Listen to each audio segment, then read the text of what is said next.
भव्यात्माओं, कार्तिकेयानुप्रेक्षा ग्रंथराज में हम संवरानुप्रेक्षा में संवर का स्वरूप समझ करके ले रहे हैं कि संवर क्या है, कैसे है। और इसके अंतर्गत अनुप्रेक्षाओं का वर्णन चल रहा है। कल हमने संवरानुप्रेक्षा तक की चर्चा हमने की थी, किंतु एक बात को समझना है कि संवरानुप्रेक्षा तक हम लोगों ने कितनी आ गई अपनी, 8 अनुप्रेक्षा आ गई। इसके बाद में 4 अनुप्रेक्षाएं और है। ग्रंथराज जब हम लोग देखेंगे तब तो उन 4 की बहुत डिटेल्स पे चर्चा चलेगी। यहाँ पर थोड़ा बहुत उसका स्वरूप समझ करके ले रहे हैं। क्यों? क्योंकि यहाँ पर अनुप्रेक्षाओं का किस अपेक्षा से वर्णन हो रहा है। अभी जो हम अनुप्रेक्षाओं का वर्णन कर रहे हैं वो किस अपेक्षा से कर रहे हैं, कौन बताएगा? सोल दीदी बोलिए। वंदना भैया जी, हम अभी संवर की अपेक्षा से अनुप्रेक्षाओं बहुत को। बढ़िया, संवर के हेतु की अपेक्षा से हम अनुप्रेक्षा की तरफ देख रहे हैं। सबको समझ में आ रही बातें? तो वहां पर सिर्फ संवरानुप्रेक्षा में हम अनुप्रेक्षाओं को क्या करके देखेंगे, क्योंकि संवर में बहुत सारा विषय है, इसमें इसमें से एक विषय ये है, अनुप्रेक्षाओं का विषय है। तो उसके आगे संवरानुप्रेक्षा जो हम लोगों ने देखी, उसके बाद में है निर्जरा अनुप्रेक्षा। अब निर्जरा अनुप्रेक्षा में क्या क्या देखेंगे? तो निर्जरा का स्वरूप देखेंगे। निर्जरा का स्वरूप देखेंगे। निर्जरा का स्वरूप क्या है? निर्जरा का स्वरूप आश्रव का एग्जैक्ट उल्टा है। निर्जरा का स्वरूप आश्रव से एकदम उल्टा। बात समझ में आ रही है? आश्रव में विसरसोपचय रूप पुद्गल वर्गना कर्म नो कर्म रूप पद परिवर्तित हो रही थी। संवर में यह प्रक्रिया रुक रही थी, और निर्जरा में जो कर्म नो कर्म रूप है वो फिर से आत्मा से अलग होकर के वो क्या होगी? वापस पौद्गलिक वर्गणा बन जाएगी। समझ में आ गई बात? तो आश्रव और बंध, इन दो में जो प्रक्रियाएं हुई थी उससे एग्जैक्टली अब बाहर निकलने का काम जो है उससे उल्टा एग्जैक्टली जो है वो निर्जरा का स्वरूप हो जाएगा। बात समझ में आ रही सबको? कुसुम दीदी मुंबई आ गई कि नहीं आ गई? आ गई। पहले पौद्गलिक वर्गणा थी विसर्जोपचय रूप में, उसको कर्मणों को रूप कर्म रूप परिणत हो गई, ये आश्रय हुआ और आत्मा के साथ बंध हो गई, ये बंद हो गया। तो ये दोनों प्रक्रिया हो गई। अब इसके पश्चात सुजाता दीदी सभी बात थोड़ा रुक जाइए ना। सुजाता दीदी, जो चीजें आपने पढ़ी हुई है आप बीच बीच में वो डालेंगे तो मुझे भी डिस्टर्ब होगा, दूसरों को भी डिस्टर्ब होगा। सबके बात समझ में आ रही है? क्योंकि अभी हमको आता क्या है उसको हम लोग यहां पर पूछने के लिए नहीं बैठे हैं, नई चीज को लेने के लिए बैठे हैं। आज तक इसके ऊपर कभी विचार किया था? निर्जरा आश्रव के विरुद्ध है तो कर रहे हैं ना, करो ना उसका विचार। तो आश्रव में पौद्गलिक, क्योंकि ये शब्दों को सही तरीके से रखने के लिए भी बड़ा पुरुषार्थ लगता है। एक बार करके देखो और 4 लोगों के सामने करके देखो, फिर समझेगा क्या होता है। पौद्गलिक स्वरूप क्या है? पौद्गलिक स्वरूप, तो पौद्गलिक स्वरूप में जो विसर्जोपचय रूप में जो पौद्गलिक वर्गना है उनको कर्म नो कर्म रूप परिणत करना और फिर उसको आत्मा के साथ बंधना। तो ये क्रिया की अपेक्षा से भले एक समयावर्ती है, एक ही समय में होने वाली है, किंतु प्रक्रियाएं स्वरूप की अपेक्षा से अलग अलग है, भिन्न भिन्न है। तो ये दोनों हो गई। अब निर्जरा में क्या होगा? निर्जरा में बंध के उल्टा पहले होगा। बंध में आत्मा के साथ बंधी थी, निर्जरा में वो आत्मा से अलग होगी। और अलग होकर के, अलग होने के बाद फिर से वो कर्म नो कर्म ही कहलाएगी क्या? नहीं, अब वो वापस विसर्जोपचय रूप हो जाएगी। मतलब निर्जरा में दो प्रक्रियाएं हो रही है जो पहले अलग अलग हो गई थी। आश्रव और बंध, इनका स्वरूप की अपेक्षा से अलग कहा था, और यहां पर अब स्वरूप अलग है किंतु अलग होकर के निकलना है। इसलिए अब इसके साथ और क्या होगा? चूंकि कर्म है, और कर्म का स्वभाव क्या है? जब भी वो आत्मा से अलग होगा अपना फल दे करके अलग होगा। तो प्रकृति और अनुभाग, ये जो दो चीजें महत्वपूर्ण थी 4 प्रकार के बंध में, प्रकृति और अनुभाग। प्रकृति उसका स्वभाव बताएगी, अनुभाग क्या खट्टा मीठा तरतमता वो बताएगी। क्लियर है? अब चूंकि यहां पर आत्मा से अलग हो रही है, यहां पर स्थिति की अपेक्षा चर्चा होगी क्या? नहीं होगी। अगर प्रदेश की अपेक्षा चर्चा हो सकती है, प्रदेश की अपेक्षा थोड़ा कम ज्यादा भी द्रव्य है वो निकल सकता है, किंतु सभी जगह क्या होगा? अनंत ही होगा। क्योंकि समय प्रबंध में अनंत बंधा, और निर्जरा में भी प्रति समय अनंत ही बाहर जाएगा। समझ में आ रही है बातें? ज्यादा बड़ी तो नहीं लग रही है? हम्म। चंदा जवारिया दीदी, अनम्यूट किया है, बोलो। वंदन आश्रव समझ में आया था? विश्व हाँ। स्वरूप रूप आहार वर्गना है, उससे शरीर बनना है। और कार्बन वर्गना है, उससे है। कर्म रूप परिणत होना है ना? कहाँ से आई थी? क्या हाँ। नहीं आई थी, वो आत्मा के आजू बाजू में ही थी। वो वही के वही वो कन्वर्ट हो गई, और ये कन्वर्ट होना आश्रव हो गया, उसका स्वरूप बदल गया। हाँ।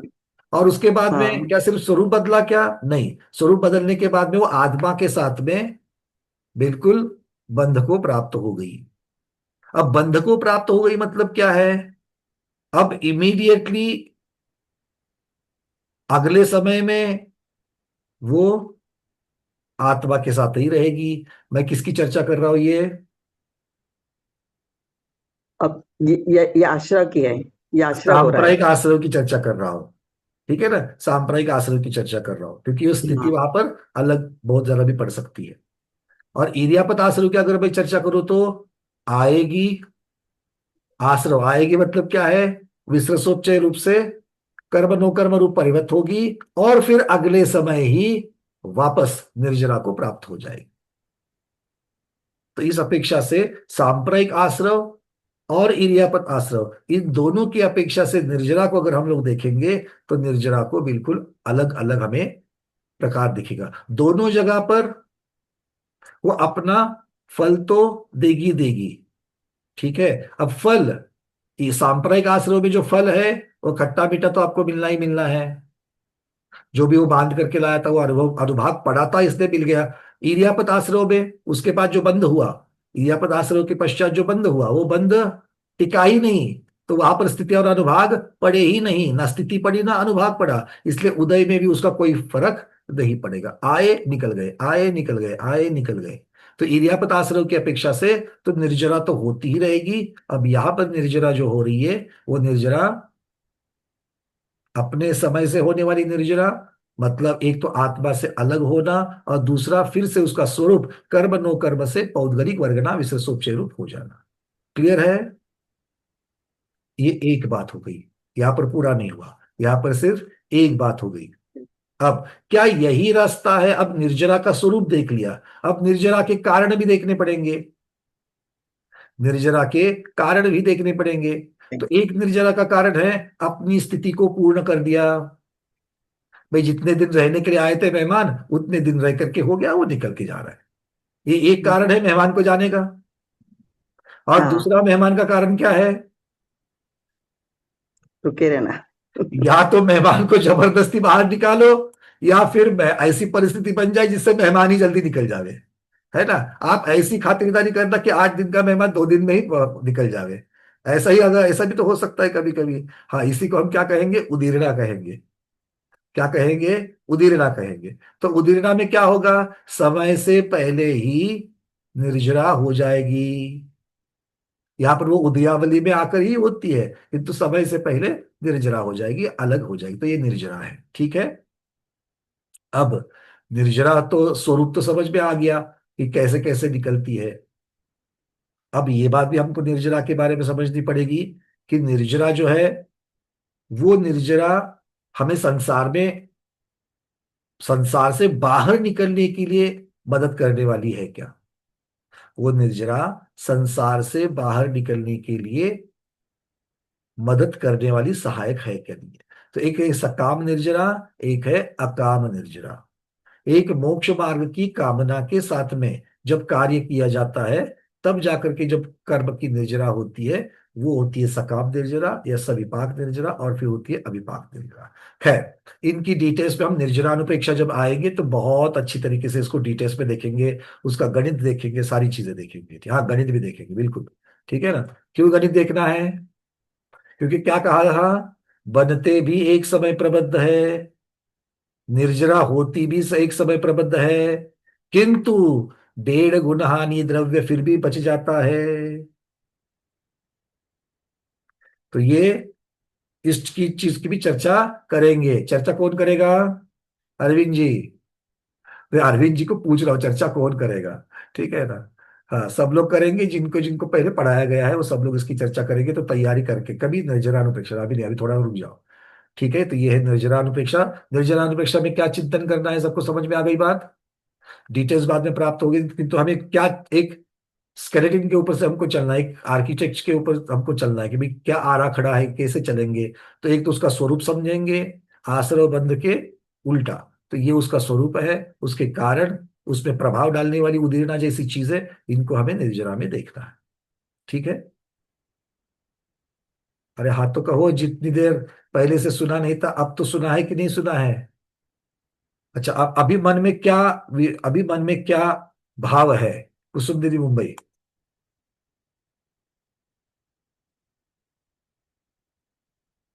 ये मेरे एरिया पर और सांप्रदायिक ये समझ में नहीं आया, ये बहुत कैसे अच्छी करना बात है, आप बहुत अच्छी बात है। समझ में नहीं आया है कुसुम दीदी, 2-3 दिन पहले के सारे वीडियो देख लेना। ठीक है? इसके ऊपर है? बहुत चर्चा करी हमने, इतनी चर्चा करी है कि अब मुझे ही याद नहीं है बताने के लिए। इतनी चर्चा कर ली, मैं ही भूल गया वो। ठीक है? अब आप लोगों को याद करना नहीं है। चलो अनुपमा दीदी, क्या भाव है निर्जरा के बारे में? मैंने इतना सुन बताया, मन में क्या आ रहा है? नाही नाही, मनात काय कर्माची निर्जरा तर करायचीच आहे. नहीं नहीं नहीं, व्रत विषय के बारे में नहीं नहीं, समिती. स्वरूप में कुछ प्रश्न नहीं पूछ रहा हाँ. हूं मैं। आपके मन में अभी हम्म. भावना क्या हो रही है स्वरूप को समझने के लिए? अभी जो हम्म. बातें करी वो समझ में आई क्या नहीं समझ में आई? आहे ना.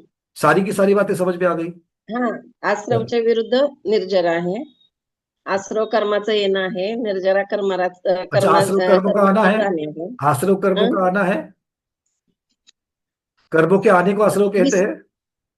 नाही नाही नाही. अच्छा। आश्रव विश्वशोकचे नो कर्म वर्गणा हाँ। आत्म्याच्या बरोबर बांधणे. नहीं, हा. मतलब मुझे ये समझ में आ गया, आपने कुछ दूसरा बता दिया, इसलिए मैं पूछ रहा हूँ। देखो, आप लोग सब लोग याद रखना, मुझे वो कोई उस परिभाषा से कोई द्वेष नहीं है, ना ही मैं उसको नकारता हूँ। ठीक है ना? किंतु एक समझने के लिए बहुत सारी भ्रांति निर्माण करती है। एक अवस्था थी, उसको समझने के लिए हम लोगों ने उसको लिखा है। अब उसके आगे जाना है, जो वास्तविक परिभाषा है उसको हमको देखना है। ठीक है? क्लियर है? सुमन दीदी बोलिए। भैया जी वंदना। भैया जी हम्म। आपने जैसा बताया अभी कि कर्मों की जो उदीर्णा होगी, तो उसको अपने को कोई व्रत या किसी के माध्यम से, ध्यान के माध्यम से ही तो निर्जरा होगी ना वो। बहुत बढ़िया, वहां पर विशुद्धि जब बढ़ती है, विशुद्धि हाँ। बढ़ने से वो समय से पूर्व निकल जाते हैं। तो उदीरना समय का के पूर्व। प्रकरण जब आता है, उदीरना की चर्चा जब भी होती है, उदीरना का कारण विशुद्धि ही बताया। विशुद्धि बोलो, तप बोलो, ये सब बताया। लेकिन भैया जी जब उदीर्णा हो गई तो वहां पे फिर दूसरे कर्म का उदय भी तो वापस चालू हो जाता है ना। नहीं नहीं, उदीरना का अर्थ ये होता है कि जो अभी इस समय, देखो अभी इस समय में मान लीजिए 1,000 ही, अगर आप वो वाली विशुद्धि नहीं लाते, तप नहीं होते, तो अपने आप अपने समय से 1,000 परमाणु निकलने वाले थे, 1,000 कर्म हम्म। निकलने वाले थे। हम्म। ठीक है? अब इन 1,000 को छोड़ करके इसके आगे भी तो बहुत सारे लाइन में लगे हुए हैं। हाँ। तो वो तो जो वो लाइन में उदय लगे में हुए आएंगे हैं, ना वो। वो लाइन में लगे हुए हैं, वो अभी 5-10 मिनट के बाद में आने वाले थे उदय में, या फिर पता नहीं कब कब आने वाले थे। तो उन हम्म। सबको, उन सबकी उन सबकी मतलब उसमें से जितने जितने अभी, जितनी ताकत की आप विशुद्धि ला रहे हो, जितनी ताकत की आप यहाँ पर अभी तप कर रहे हो, तो उसकी अपेक्षा से उसमें से कुछ निकल करके अभी के साथ में 1,000 की जगह पर 2,000 निकल करके चलेंगे। अच्छा। ठीक है? और ये उदीरना होती है तब ये विषय होता है कि उदीरना किस चीज की हुई, प्रकृति की अपेक्षा हुई, स्थिति की अपेक्षा हुई, अनुभाग की अपेक्षा हुई, क्या अच्छा। प्रदेश की अपेक्षा हुई? अच्छा। तो इस अपेक्षा से भी विचार जो है वो निर्जरानुपेक्षा में हम लोग कर लेंगे। है ना? क्योंकि ये विषय भी तो आएगा, भैया उदीरना तो हो गई, मतलब वो समय से पहले उतने एडिशनल 1,000 निकल गए, एक्स्ट्रा निकल निकल गए। गए। तो वो 1,000 जो मुझे और फल देते, तो क्या वो 1,000 वाला फल अभी इस समय मिलने वाला है? वो बिना फल दिए जाने वाले हैं? क्या है, किस प्रकार के गणित होता है? तो इस बात को भी हम लोग समझेंगे। अभी सिर्फ निर्जरानुप्रेक्षा में किस चीज का चिंतन करना है, इतनी चर्चा चल रही है। क्या है विषय, क्या नहीं है, अभी तक वो आगे आएगा। ठीक है? ठीक है। चलिए, बहुत बढ़िया। विजयलक्ष्मी दीदी बोलिए। इन निर्जरा में जो अपने कर्म फिर विश्व रूप में कन्वर्ट होते हैं क्या? बिल्कुल, इसीलिए तो उनको ग्रहित वर्गणा में चले जाएंगे ना वो। हाँ, हम लोग मैंने ग्रहित ग्रहण करके ग्रहित छोड़ दी है, वो ग्रहित वर्गणा हो जाएगी अब। अच्छा। क्योंकि दो कर्म पुद्गल परावर्तन और कर्म पुद्गल परावर्तन करने वाले जीवों के लिए वो अब ग्रहित वर्गणा कही जाएगी। चलिए, अब चलते थोड़ा सा आगे। इसके आगे आएगी लोकानुप्रेक्षा। इसके आगे क्या आएगी? लोकानुप्रेक्षा। तो लोक में क्या क्या, लोक की भावना का चिंतन करेंगे। लोक में क्या क्या है, लोक की रचना कैसे है, सिद्धशिला कहाँ पर है, त्रसदाली कहाँ पर है, सात नरक कहाँ है, ऊर्ध्वलोक कैसे है, अधोलोक कहाँ पर है, ये सब क्यों जानना है? ये जानने से क्या फायदा होगा? आप बोलते हो ना, जहां जाना ही नहीं उस गाड़ी का, क्या बोलते हो, जहां जाना ही नहीं उसका एड्रेस क्या पूछना, ऐसा कुछ कुछ बोलते हो ना, कुछ तो कहावत बनाई है। तो क्या है फिर, तो वो जाना ही नहीं है वहां पर। त्रसदाली के बाहर जाना है क्या? त्रसदाली के बाहर, अब ये प्रश्न ही जल्दी से समझ में नहीं आया आधे लोगों के। त्रसदाली के बाहर जाना है क्या? कौन सी गाड़ी जाती है? फ्लाइट जाती है? सुभद्रा दीदी, जाना है क्या त्रसदाली के बाहर? नहीं ये मत जाना। बोलो भैया, भैया से पूछ करके, मतलब महेंद्र भैया से पूछ करके बताओ, तो ऐसा मत बोलना। हाँ। वंदना भैया जी, हाँ बोलो। 10 नाली के बाहर नहीं जाना है। क्यों नहीं जाना? क्यों नहीं जाना? बहुत सही बोला आपने, अच्छी बात है, आपकी आपकी इच्छा नहीं जाना है, तो क्यों नहीं जाना? कारण तो होगा कोई।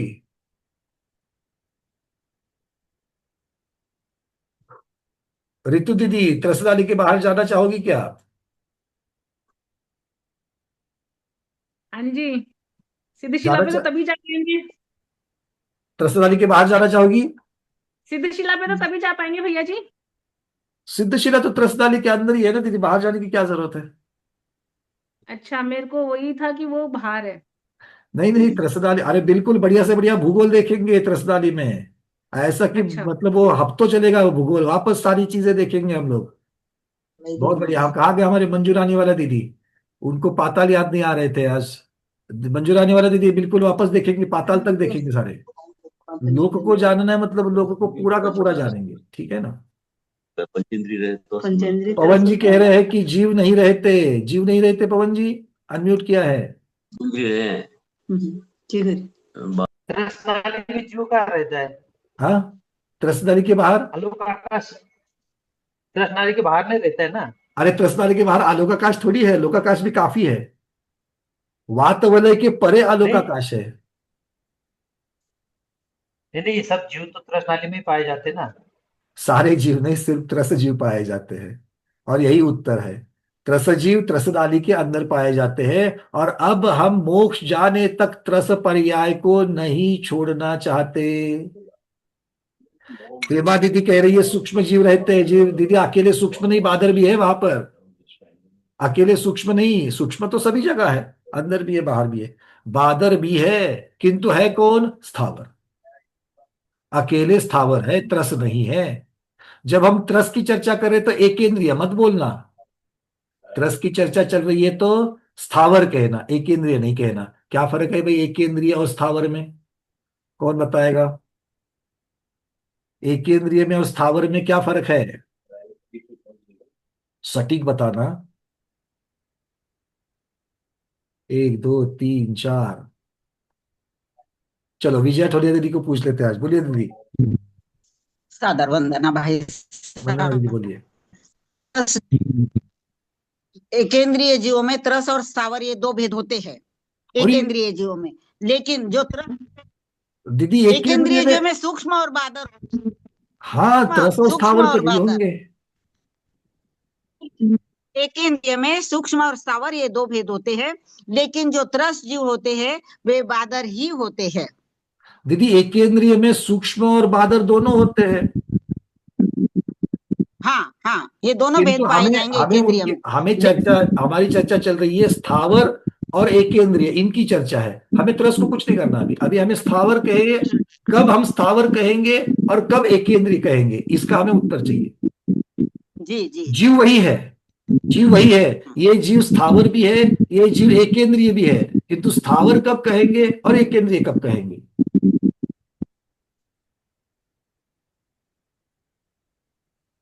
कौन बताएगा? और नया आज उत्तर, डॉक्टर राजेश्री गांधी बोलिए।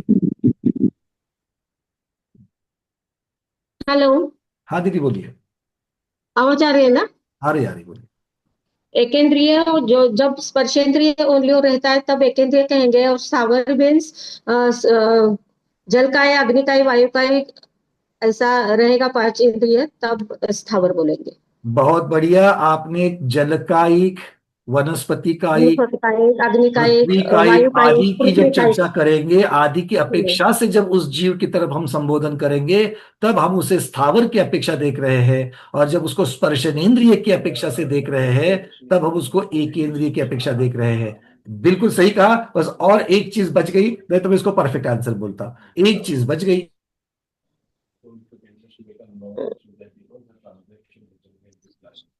काय मार्गणा से हम वर्णन करेंगे तो स्थावर कहेंगे, और इंद्रिय मार्गणा से वर्णन करेंगे तो एकेंद्रिय कहेंगे। आवाज आ रही है सर? आवाज आ आवाज रही है? आवाज तो आ रही है, बट आपने जो उत्तर बताया वो काय अभी जो, मार्गणा की अपेक्षा से। हाँ जो अभी गांधी दीदी ने बताया ना, वो राजेश गांधी दीदी ने, वही आपने उसका पर्यायवाची बताया। आप मूल में नहीं गए, अलका बढ़ जाता दीदी। वंदना भैया जी, जाति नाम कर्म होता है, उसमें एक इंद्रिय, दो इंद्रिय, तीन इंद्रिय आता है, और स्थावर नाम कर्म का उदय रहता है, तब स्थावर कहलाता है। बहुत बढ़िया। तो दोनों में विवक्षा कौन से कर्म के उदय की अपेक्षा से उनको कहा जा रहा है? स्थावर नाम कर्म की अपेक्षा से जब कहा जाएगा, तब वो स्थावर है, वही जीव। और जब वो जाति नाम कर्म की अपेक्षा से उसकी तरफ देखा जाएगा, तो वो एकेंद्रिय कहेगा। और इसी का उत्तर आगे चल करके डॉक्टर गांधी दीदी ने दिया। क्या दिया? उसका एप्लीकेशन बता करके, उसका स्वरूप बता करके, जो दीदी सुनीता दीदी मार्गणा में आ जाएगा। ठीक है, उन्होंने क्या बताया कि इसकी अपेक्षा से, स्थावर के भेद की अपेक्षा से देखेंगे तो हम क्या पूछेंगे? अगला प्रश्न उसको, अगला प्रश्न क्या पूछेंगे? भाई तू कौन है? पृथ्वी कायिक है, जल कायिक है, वनस्पति कायिक है, अग्नि कायिक है, कौन है? इस अपेक्षा से देखेंगे। फिर अगर वो वनस्पति कायिक है, अगला प्रश्न पूछेंगे तू प्रत्येक है कि साधारण है? ये बाकियों को नहीं पूछेंगे, क्योंकि बाकियों में सिर्फ प्रत्येक होते हैं, साधारण नहीं होते हैं। फिर जाकर के सूक्ष्म हो के बादर हो, ये भी पूछेंगे। प्रत्येक तो बादर ही होते हैं, साधारण हो तो साधारण में सूक्ष्म और बादर दोनों भी होते हैं। तो इस अपेक्षा से स्थावर कहते हुए आगे की जो रूपरेखा, उसका स्वरूप जो है वो उस दिशा में जाएगा। और एकेंद्रिय की अपेक्षा देखेंगे तो उसको स्पर्शनेन्द्रिय की अपेक्षा से प्रश्न पूछे जाएंगे। और स्पर्शनेन्द्रिय की अपेक्षा से फिर इंद्रिय के ऊपर है ही एक इंद्रिय, तो एक इंद्रिय की अपेक्षा से जितना स्वरूप उसका बताना है उतना कहेंगे। द्रव्येंद्रिय, भावेंद्रिय, उपकरण, ये सारी चीजें की चर्चा वहां पर हो जाएगी। ठीक है, बात समझ में आ गई? चलिए, अब ये सारा कुछ जो है, आप अभी आप अपने अपने हाथ हटा दीजिए। ठीक है, हैंडल्स हटा दीजिए। तो ये सब कुछ निर्जरानुप्रेक्षा में देखा, लोकानुप्रेक्षा में भी हम लोगों ने इस लोक का विचार कर दिया। और त्रस नाली से बाहर क्यों नहीं जाना चाहेंगे, इसका उत्तर भी है। अब यहां से आगे त्रस पर्याय को नहीं छोड़ना चाहेंगे। यहां से आगे त्रस पर्याय को नहीं छोड़ना चाहेंगे, क्योंकि पंचेंद्रिय पर्याय को पारा है। अब तो वापस विकलत्रय में भी नहीं जाना है। अब तो वापस विकलत्रय में भी नहीं जाना है। स्थावर की चर्चा और एकेंद्रीय की चर्चा तो दूर रह गई। ठीक है, और मोक्ष पद प्राप्त होने के बाद में आप स्थावर बनोगे कि त्रस रहोगे? मोक्ष पद पाने के बाद क्या रहोगे? त्रस रहोगे कि स्थावर रहोगे? कनकमाला दीदी,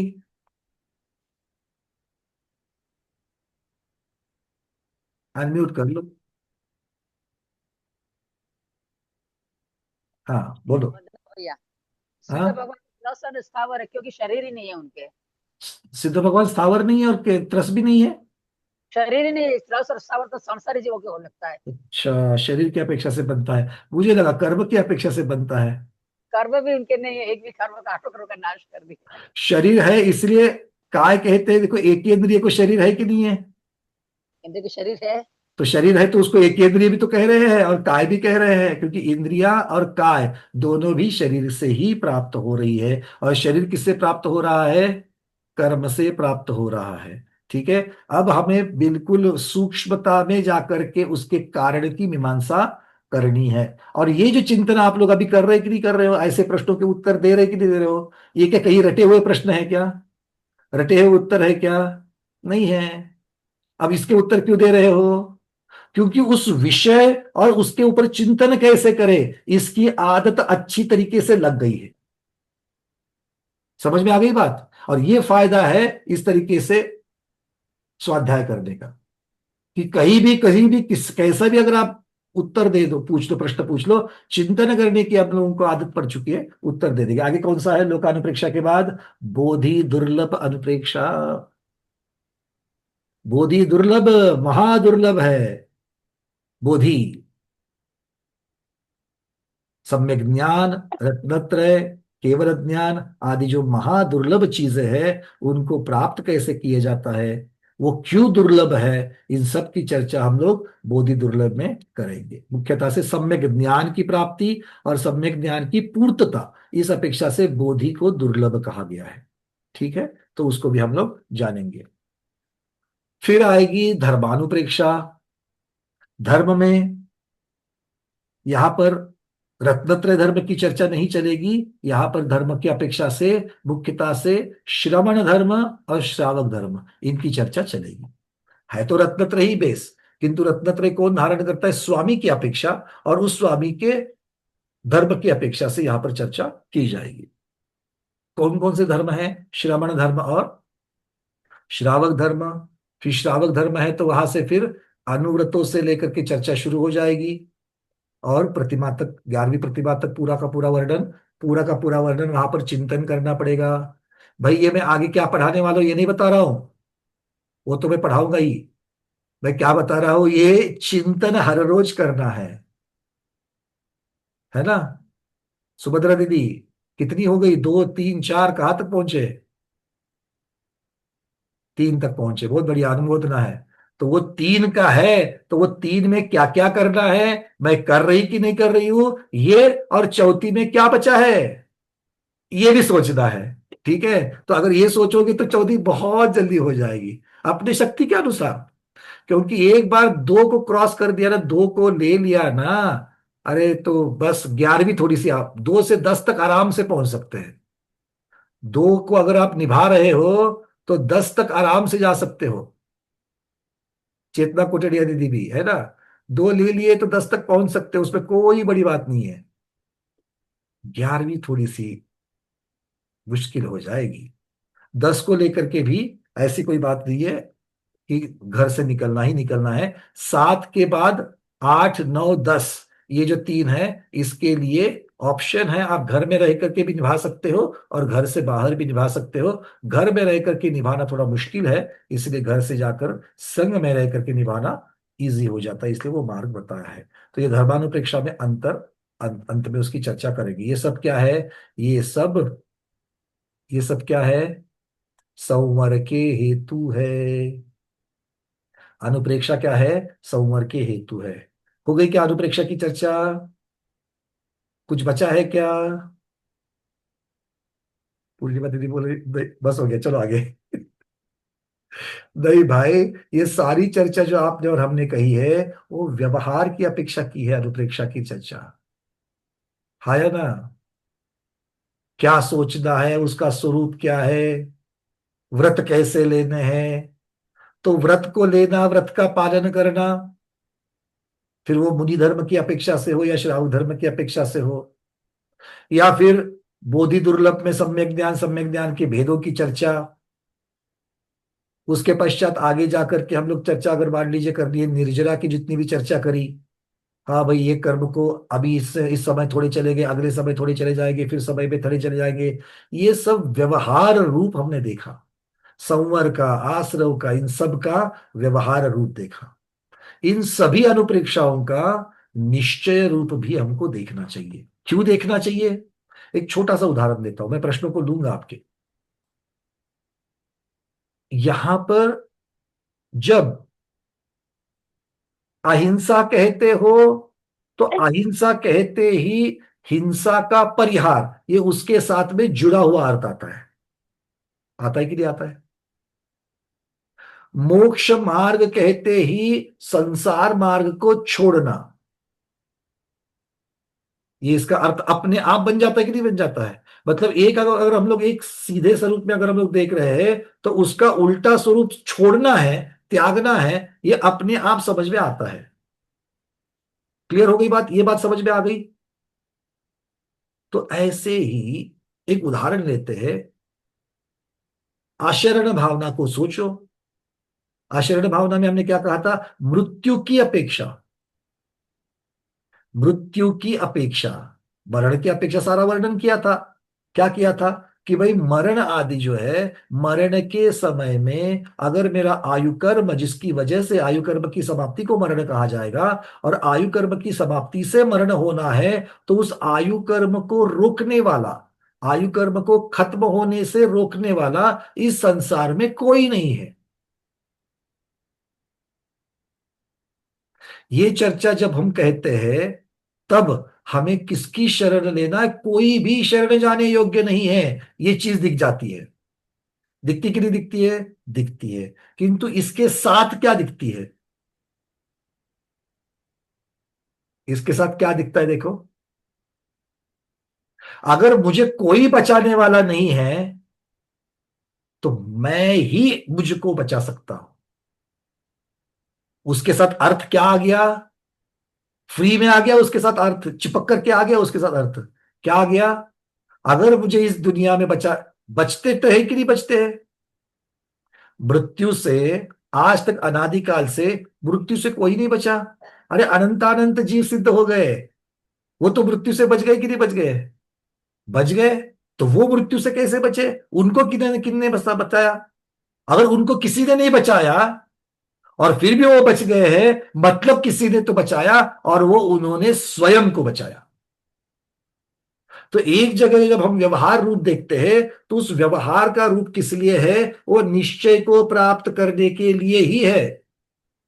और सिर्फ इसीलिए व्यवहार का विचार करके नहीं चलेगा, हमें निश्चय का भी विचार करना पड़ेगा।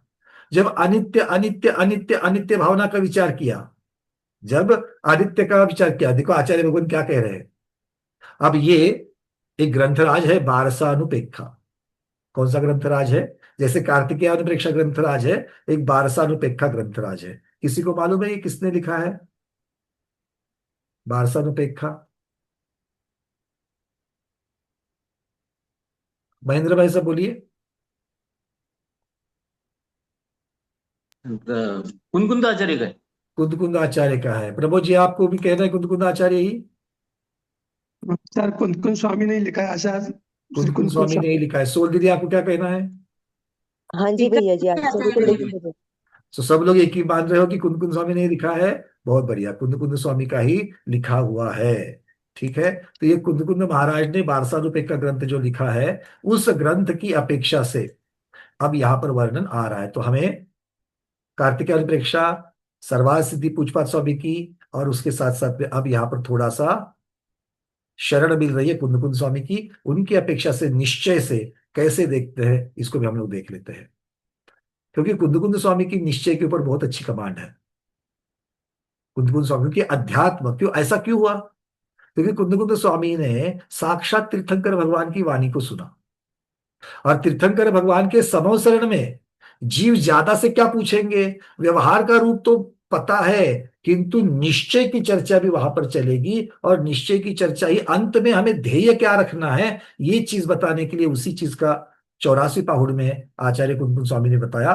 तो कहते हैं अनित्यानुप्रेक्षा का निश्चय क्या है, निश्चय स्वरूप क्या है। तो एक एक शब्द को ले लेते हैं, फिर समझ लेंगे उसको। शुद्ध निश्चय नय से आत्मा का स्वरूप सदैव इस तरह चिंतन करना चाहिए कि देव असुर मनुष्य राजा आदि के विकल्प से रहित है। मेरी आत्मा अनित्यता ये कब दिखी? अनित्यता कब दिखी? मतलब बदलाव कब दिखे? अरे भाई कभी राजा बना, कभी मनुष्य बना, कभी साधारण मनुष्य बना, कभी देव बना, कभी नारकी बना। इसको जब मैं देखा तब मुझे अनित्यता दिखी। और इन विकल्पों से रहित अगर जीव को मैं देखूंगा, इन विकल्पों से वही मतलब देवादिक भेद भी नहीं है, बस मैं ज्ञान स्वरूप, दर्शन स्वरूप मात्र हूं, सदा स्थिर रहने वाला हूं। मेरी दृष्टि किसकी तरफ लगी है अब? मेरी दृष्टि किसकी तरफ लगी है अब? मुक्त जीव की तरफ लगी है। मतलब जब राजा, नारकी, तिर्यंश, देव ये जैसी वस्तु स्थितियां है, वैसे ही मुक्त जीव भी वस्तु स्थिति है कि नहीं है? तो आदि अधूरी वस्तु स्थिति को जान करके मेरा कल्याण होगा क्या? नहीं, अरे उससे तो निगेटिविटी बढ़ जाएगी मेरी। क्या निगेटिविटी? अरे बाप रे, ये तो सब कुछ अनित्य है, इसमें से तो मैं बाहर ही नहीं निकल पाऊंगा, ये तो अनित्यता है, ये ऐसा ही भटकन में ही चलना है। तो फिर मेरी विचारधारा किस प्रकार से होगी?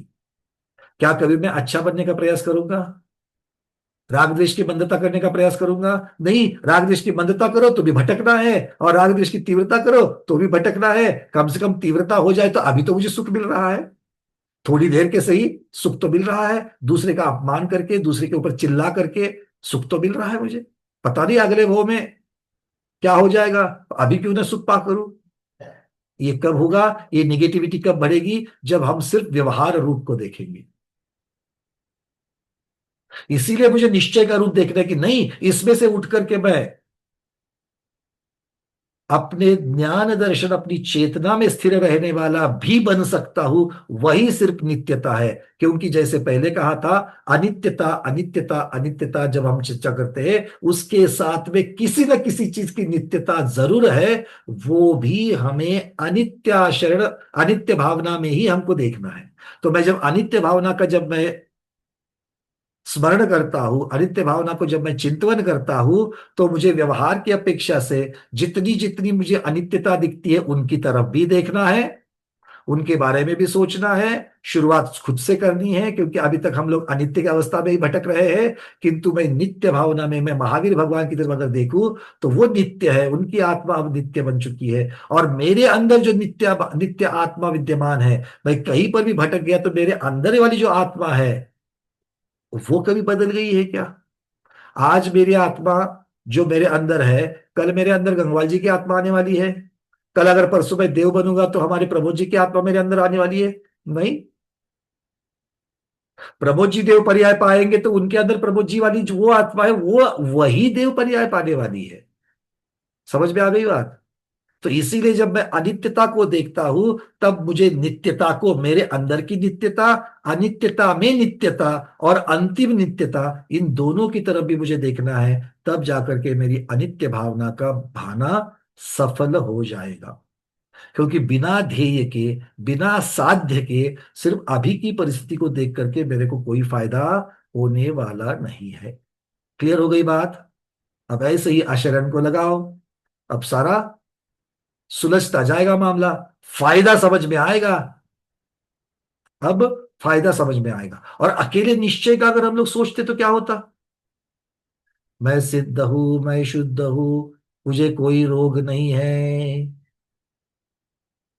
शाम को दिन में कभी बीपी की दवाई लेनी थी, वो बीपी की दवाई क्यों ले लूं मैं? मुझे तो कोई रोग नहीं है, बीपी की दवाई नहीं ले ली, डायबिटीज की दवाई नहीं ले ली, और क्या होगा सबको मालूम है आगे। आगे बात समझ में? इसलिए वर्तमान का भी हमें भान रखना है। वर्तमान क्या है? संसारी अवस्था। और हमें किसको साध्य करना है? मुक्त अवस्था। दोनों का चिंतन, अनित्यता और नित्यता, इनके माध्यम से करना ही अब जाकर के मुझे समग्र रूप दिख रहा है, फायदे वाला रूप दिख रहा है। इसका अनित्य भावना का। ऐसे ही अशरण भावना को ले लो। कुंदकुंद स्वामी कह रहे हैं, जन्म, जरा, रोग, मरण, भय आदि से आत्मा ही अपनी रक्षा करता है। डर को कम करने के लिए बहुत सारे निमित्त मिल जाते हैं। सामने वाला हमको सांत्वन देता है, डर मत, डर मत, डर मत। किंतु जब तक वो जीव स्वयं पुरुषार्थ करके अपने डर को कम नहीं करता, डर नहीं कम होता। देख लो कभी भी इसका अनुभव करते हुए। बाकी के निमित्त सहायता करते हैं, किंतु डर तो हमको खुद को ही निकालना है। ऐसे ही बात जन्म जरा मरण की है। इसको अगर नाश करना है तो कोई दूसरा आएगा क्या? अरे दूसरा नहीं, दूसरे की अपेक्षा से तो अशरण है ही है, किंतु स्वयं की अपेक्षा में शरण हूं। आचार्य कहते हैं आत्मा ही अपनी रक्षा करता है। इसलिए वास्तव में जो कर्म की बंध उदय सत्ता आदि जो अवस्था उनसे अलग है, कौन अलग है? अशरण क्यों हूं मैं? आज अशरण क्यों हूं? किसी की शरण मुझे क्यों प्राप्त होकर के फायदा नहीं है? वो है मेरे कर्म की बंध सत्ता उदय, जो मुझे संसारी बना करके रख रहा है। और इनसे बचाने वाला कौन है? आत्मा। तो आत्मा इनसे अलग है कि नहीं है? क्योंकि बंध किसका होता है? कर्मों का, वो पुद्गल है। सत्ता किसकी रहती है? वो वाली नहीं, लोकसभा वाली नहीं, विधानसभा वाली नहीं। सत्ता मतलब हाँ, सत्व में जो कर्म रहता है, आत्मा से चिपक करके जो रह रहा है, वो कौन है? कर्म है, पौद्गलिक है। उदय किसका हो रहा है? कर्म का, पुद्गल का हो रहा है। इन सब से अलग कौन है? आत्मा है। तो इन सब से जो अलग आत्मा है, वो आत्मा ही इस संसार में शरण जाने योग्य है। तीर्थंकर प्रभु करते क्या है? नियोग से नमः सिद्धेभ्या करके सिद्ध भगवान को नमस्तु करते हैं। तो जिन्होंने स्वयं की शरण स्वयं करी है, ऐसे जीवों को उन्होंने अपना साध्य बना दिया है, वो ध्येय सामने रखा है और वो उसी मार्ग पर आगे चल रहे हैं। वो किसी को शरण जा रहे हैं क्या? वो किसी को शरण जा रहे हैं? माता पिताजी को, गुरु किसी को उन्होंने बनाया नहीं, ठीक है ना? किंतु इस बात को अच्छी तरीके से समझना, वो तीर्थंकर है, अंतिम भव है, उस पद्धति से जा रहे हैं। हमारा अंतिम भव भी ऐसा नहीं होगा। हमें अंतिम भव, अगर हम तीर्थंकर बन के नहीं जन्मे तो हमें गुरु भी बनाना है, हमें माता पिता की भी सारी चीजें होनी है, ठीक है ना? चलिए अब आगे कहते हैं, संसार में अपने आत्मा के सिवाय अपनी रक्षा करने वाला कोई नहीं है। स्वयं ही कर्मों को खिपाकर अर्थात कर्मों का क्षय करते हुए जन्म जरा मरण आदि के कष्टों से हम बच सकते हैं। तो आचरण भावना, आचरण भावना के व्यवहार रूप क्या हो गया? मृत्यु, आत्मा आयु कर्म के समाप्ति को कहते हैं। और ऐसी आयु कर्म को रोकने वाला कोई भी इस जग में नहीं है, और इसीलिए मैं संसार में किसी दूसरे को शरण जाने के योग्य नहीं हूं। शरण जाने के योग्य कोई भी नहीं है, किंतु मेरी, अब यहां तक हम लोग रुके थे, अब यहां से आगे क्या कहेंगे? हाँ, शरण है मेरी अकेले की है। इसी प्रकार से स्वयं को स्वयं की शरण लेकर के ही जो सिद्ध भगवान बने हुए हैं, वो सिद्ध भगवान इसी तरीके से बने हुए हैं। तो इनको देखते हुए हमारी अशरण भावना पूर्ण होगी। तो अशरण भावना में अशरणता का और स्वयं को स्वयं की शरण है इस भावना का, ये दोनों चीजों को देखेंगे तो अशरण भावना सफल होगी। ठीक है, क्लियर हो गई बात? अब इसी से चलते हैं संसार अनुप्रेक्षा में। यद्यपि ये जीव कर्म के निमित्त से संसार के वन में भटक रहा है, किंतु निश्चय नहीं से तो ये कर्म से रहित है, और इसीलिए इसका भ्रमण रूप संसार से कोई संबंध नहीं है। कोई संबंध? अभी हम लोग भटक रहे कि नहीं भटक रहे? परावर्तन कर रहे कि नहीं कर रहे? कर रहे हैं। सम्यक तो प्राप्त हो गया है, तो भी आधा परावर्तन तो बता ही बता है। तो आधा जो बचा हुआ है वो तो कर ही रहे। आधा मतलब कौन सा? उद्गल परावर्तन। उतना समय तो बचा ही है, उसके कम बचा है, ज्यादा बचा है, तो वो है तो समय परावर्तन का, अर्धपुद्गल परावर्तन का। तो हम उतने समय से हमारा कोई संबंध नहीं रहेगा। कब संबंध है? क्या? जब तक कर्म से संबंध है तब तक ही संबंध है इस संसार के, नहीं तो इस संसार का कोई संबंध नहीं है। ये संसार अनुप्रेक्षा में हम लोग भावना भाएंगे। तो संसार की भटकन का चिंतन, संसार के दुख का चिंतन, और इस भटकन से निकल करके स्थिर रह करके अनंत निराबाद सुख का चिंतन, ये हो जाएगा संसार अनुप्रेक्षा में। फिर आएगी एकत्व अनुप्रेक्षा। देखो, एकत्व के साथ साथ में अन्यत्व अपने आप चलती है। एकत्व, जब खुद को एकत्व देख रहे तो बाकी सारे अन्य है, ये अपने आप समझ में आता है। और जब आप बाकियों को अन्य समझ रहे हो तो स्वयं सिर्फ एक है, ये भी बात समझ में आती है कि नहीं? बिल्कुल। तो मैं अकेला हूं, ममता से रहित हूं, शुद्ध हूं, ज्ञान दर्शन स्वरूप हूं, इसलिए शुद्ध एक पना ही उपादेय है। ग्रहण करने योग्य क्या है? एकत्व है, और छोड़ने योग्य क्या है? अन्यत्व है। तो इस प्रकार से ये निरंतर चिंतन होना चाहिए कि मैं अकेला हूं, मैं ममत्व से रहित हूं। इस प्रकार से एकत्व अनुप्रेक्षा हो जाएगी। अन्यत्व अनुप्रेक्षा में शरीर आदि, शरीर परिवार आदि जो दूसरे द्रव्य है, ये पर द्रव्य है, इनका मेरा कोई संबंध नहीं है।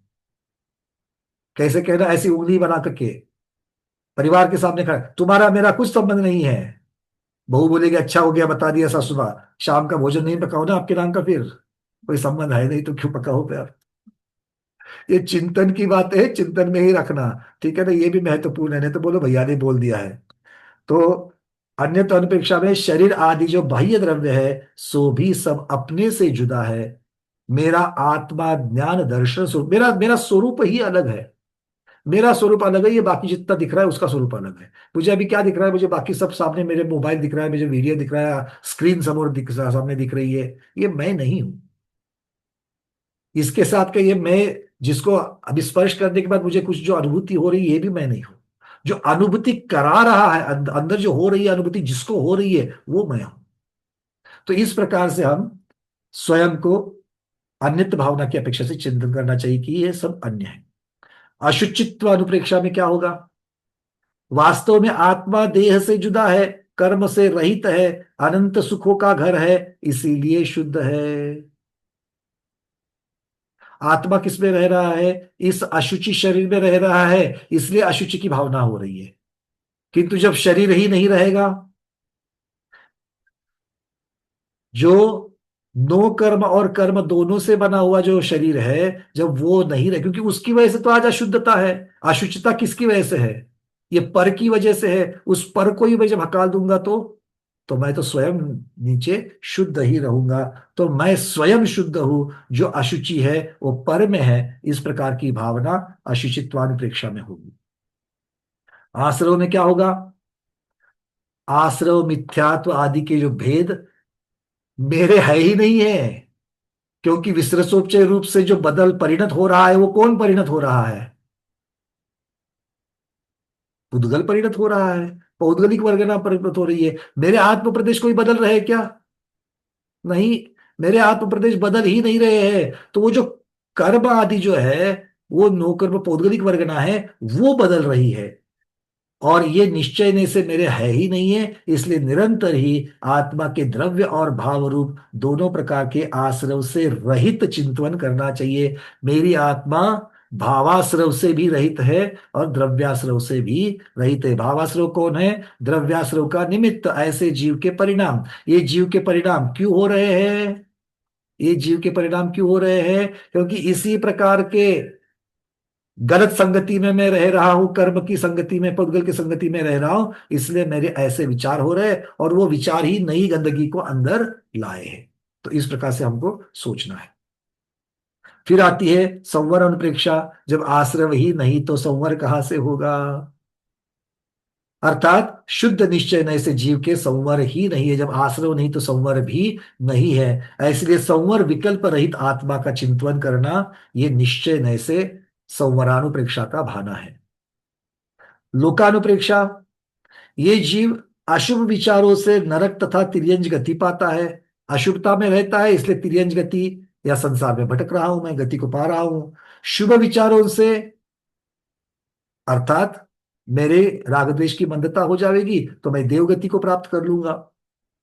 किंतु वहां जाकर के भी जो सुख भोगता हूं, वो मेरा सुख निराबाद नहीं है, ना ही वो अनंत काल के लिए है। तो इसीलिए जो साक्षात मुझे सुख, निराबाद और अनंत काल का जो सुख मिलने वाला है, वो तो सिर्फ मोक्ष का ही सुख है, और मैं मोक्ष की ही प्राप्ति जाकर के मैं सिद्धालय में विराजमान होना चाहता हूं। ऐसा लोकानुप्रेक्षा में। तो लोक में मेरे योग्य जगह कौन सी है? शरीर रहित, निष्कर्म रहित सिद्धालय के ऊपर का वातवलय जो है, वही सिर्फ एक जगह है जो मेरे लिए योग्य है। बोधि दुर्लभ अनुप्रेक्षा, जिस उपायों से, जिस पुरुषार्थ से सम्यक ज्ञान की उत्पत्ति हो, उस उपाय का चिंतन करना, क्योंकि बोधि अर्थात सम्यक ज्ञान का पाना बड़ा कठिन है। अनादिकाल कितना बीत गया? अनादिकाल कितना बीत गया? तब तक तो सम्यक ज्ञान था क्या? नहीं था। तो इतना काल बीतने पर अगर सम्यक ज्ञान होता है तो कितना दुर्लभ है, ये हमें सोचना है। तो अशुद्ध निश्चय नय से क्षाय क्षणिक ज्ञान कर्मों के उदय से जो कि परद्रव्य परद्रव्य है उत्पन्न होता है, इसलिए हेय है। सम्यक ज्ञान बोधि स्वद्रव्य है, अर्थात आत्मा का निज स्वभाव है, इसलिए उपादेय है। क्या कह रहे हैं? सम्यक ज्ञान आदि जो है वो कैसे उत्पन्न हो रहे हैं? कर्म के क्षय से उत्पन्न हो रहे हैं। कर्मों के क्षय से उत्पन्न हो रहे हैं, इसलिए क्या है? अशुद्ध है, संपूर्ण नहीं है, आधे अधूरे है, और इसीलिए त्यागने योग्य है।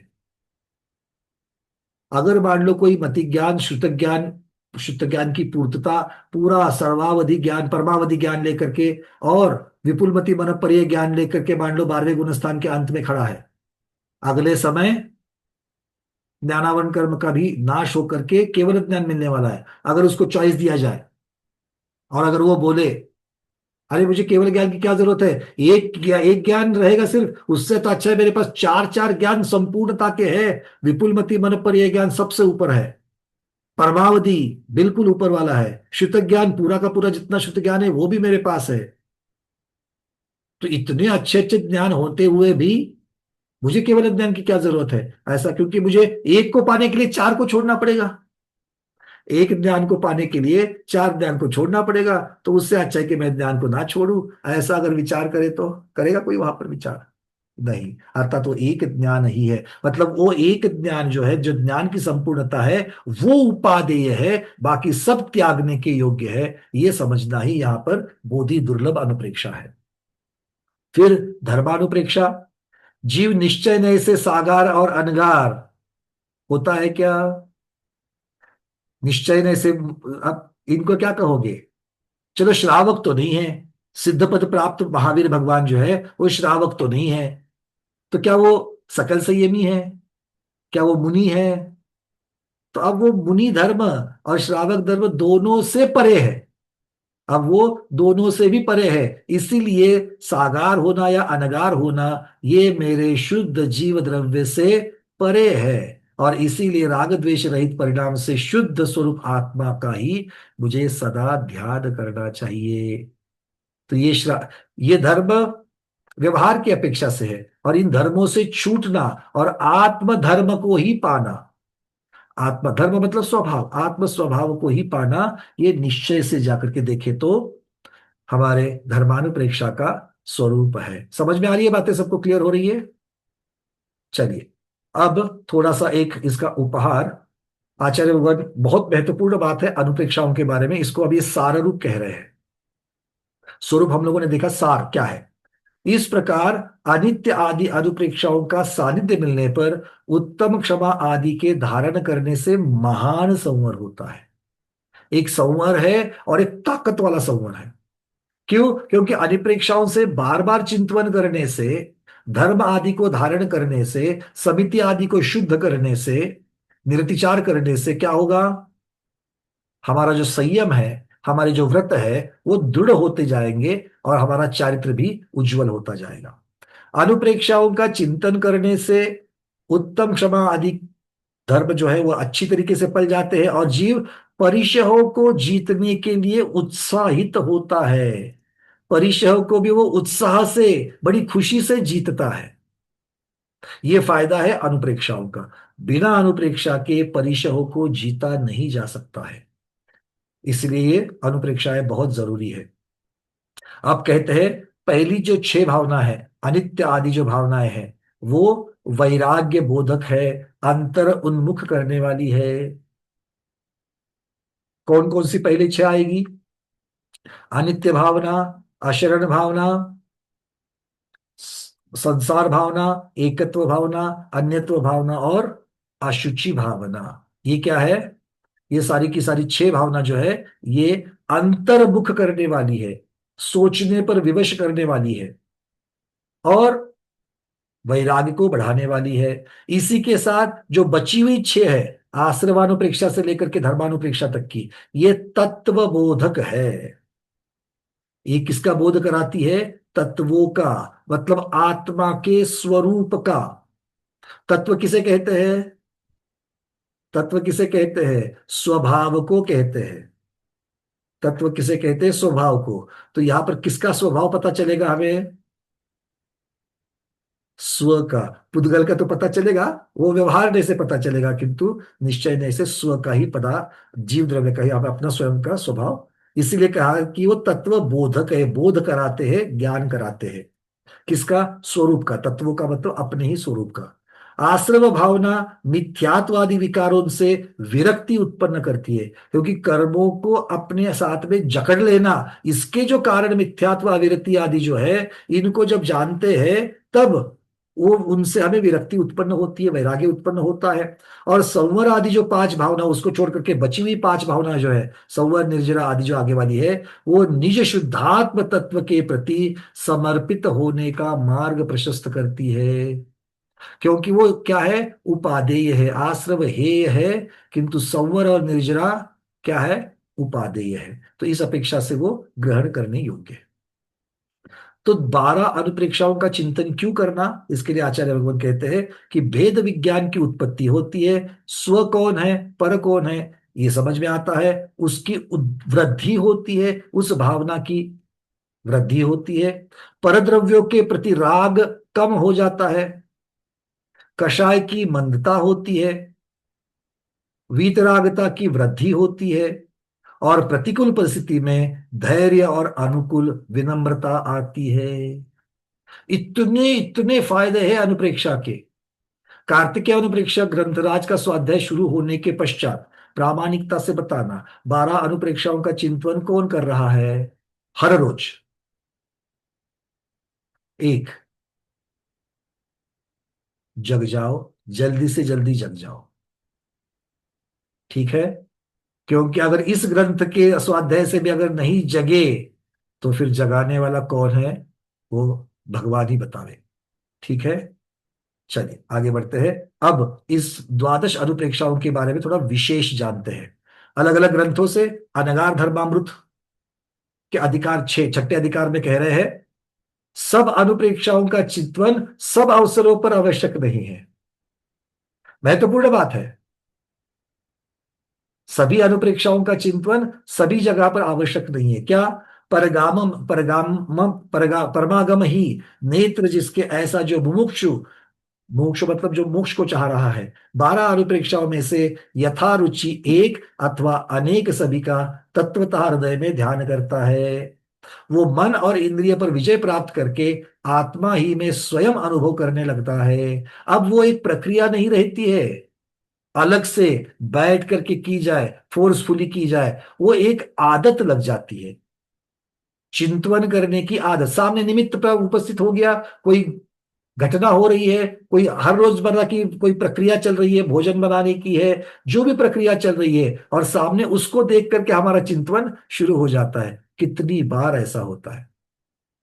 पिकनिक के लिए अगर मान लो कहीं रास्ते पर, अगर प्रवास पर अगर कहीं जा रहे हैं, तो भी रास्ते में इतने बड़े बड़े वृक्ष, लंबे लंबे वृक्ष दिखते हैं, ऊंचे ऊंचे वृक्ष दिखते हैं, उनकी मनोहरता दिखती है। अब जब यूरोप पे जाने का प्रसंग आया था तो इतने सुंदर सुंदर पत्ते, इतने सुंदर फूल वाले वहां पर वृक्ष दिखाई दिए। सामने दिखाई दिया कि क्या इस जीव ने किया होगा, इतना सुंदर तो नाम कर्म पा लिया है, दूसरे को मोहित करने वाला नाम कर्म पा लिया, किंतु जाकर के एकेंद्रिय में फंस गया, स्थावर में फंस गया ये जीव।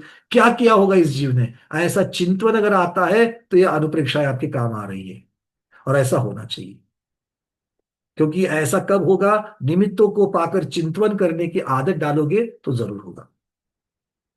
आगे कहते हैं, जहां पर चक्रवर्ती, तीर्थंकर आदि उन्नत उन्नत बड़े बड़े पद को प्राप्त करने की अभिलाषा लगी हुई है, ऐसे संसार के दुख समुद्र से पार पहुंचकर कृतकृत्यता को प्राप्त कर लेता है। कौन? ये जीव, वो मुमुक्षु। इस प्रकार ये मुमुक्षु पवित्र यश और वचनों को धारण करके जीवन मुक्त बन करके अंत में सम्यक दर्शन आदि गुणों के द्वारा त्रिलोक के ऊपर प्रदीप्त होता है।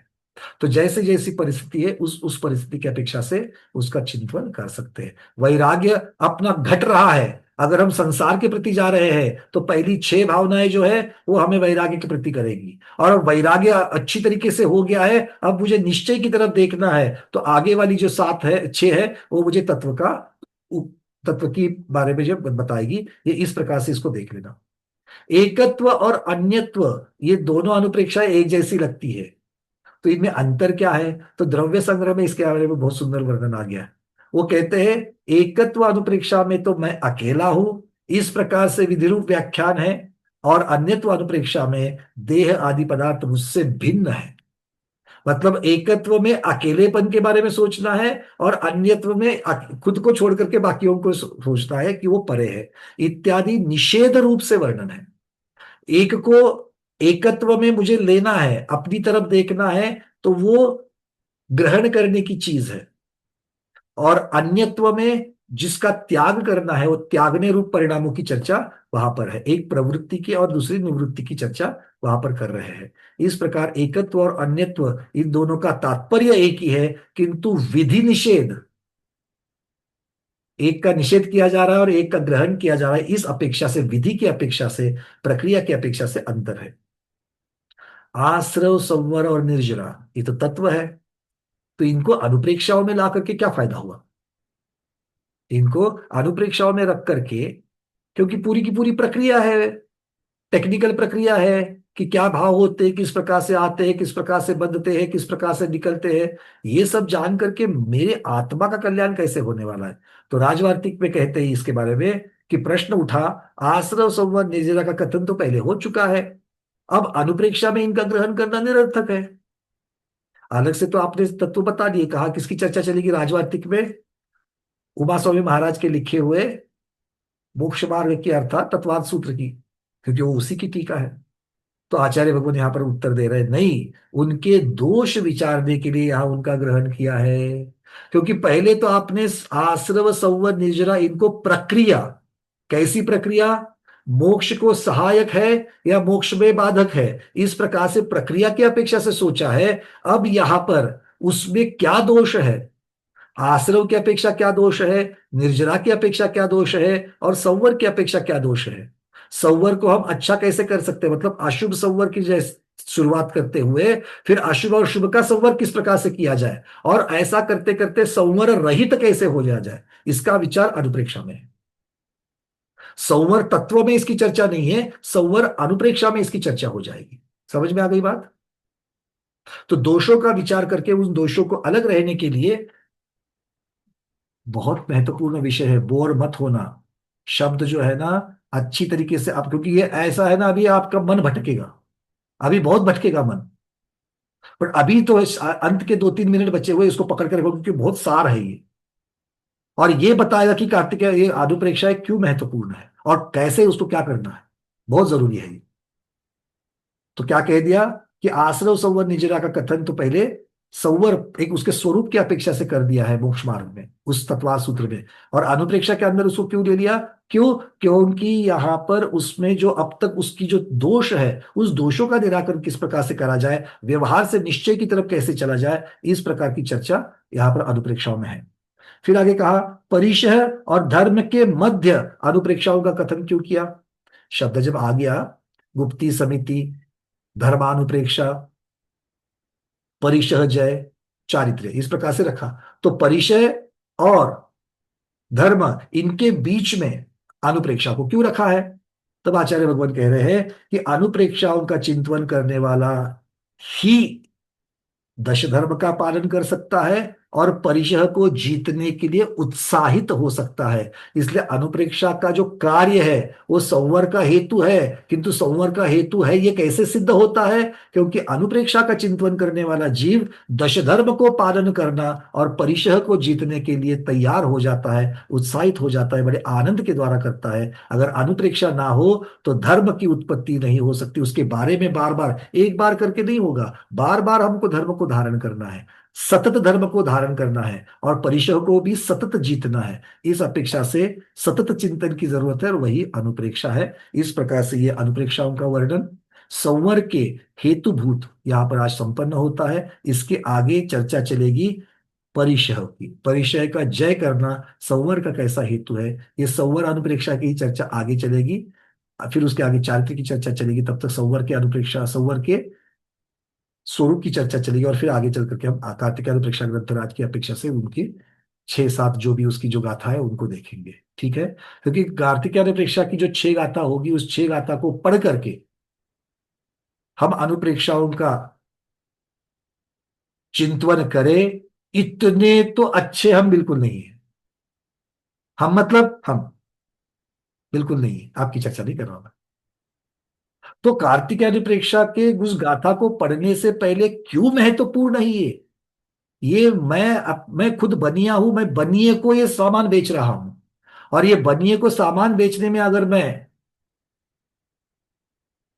सफल रहा तो फिर आगे बढ़ने के लिए, मैं कार्तिकेय परीक्षा की तरफ बढ़ने के लिए बिल्कुल सफल, फिर तो वो रास्ता बिल्कुल सीधा ढलान वाला रास्ता आ जाएगा। ठीक है, आज के स्वाध्याय में इतना ही रखते हैं। आज के स्वाध्याय को गुरुओं के श्री चरणों में बारंबार नमोस्तु वंदनामि इच्छाकार करते हुए यहीं पर समापन करते हैं। जैनम जयतु शासनम, जैनम जयतु शासनम, जैनम जयतु शासनम।